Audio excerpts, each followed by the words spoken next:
د مینې یو داسې دردونکې داستان چې هلک پکې د جینۍ لپاره د خپل ورور قتل وکړو.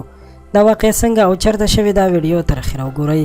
د مینې ډېرې واقعې او قصې به مو اورېدلې وي او دې کې ډېر داسې واقعیات هم وي چې انسان ډېر خفه کي. د پاکستان په سرګودي نومي ښار کې یو داسې واقعه شوې چې یو دوه ورونو یو جینۍ سره مینه کوله، خو دواړو ته دا معلومات نه و چې موږ دواړه یو جینۍ سره مینه کوو. چې په دې کې اخر یو ورور رمضان ته د دې خبر معلومات په لاس ورغلی و چې زه کومې جینۍ سره مینه کوم، ورور مې هم هغه جینۍ سره مینه کوي.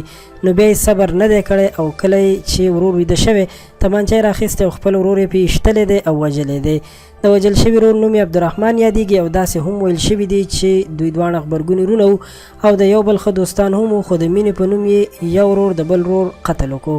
د مجرم معلومات تر ډیره وخته پورې نه کېدل، خو پولیس وایي چې اخر مونږ کامیاب شو او د مجرم درک ولګېدو او مجرم گرفتار شو او هغه خپل سکا ورور چې اوس نیول شوی دی او پولیسو سره دی. قدرمنو انسان دومره د هوس او شهوت وږی دی چې د خپل مور نه پیدا ورور باندې هم اسره نه کوي او د یو پردی جینۍ لپاره خپل ورور وژني. دا هم معلومه نه ده چې دا جینۍ به بیا دې هلک له ورکړي، ورته به واده شي او که نه، خو خپل ورور یې پکې مړ کړو.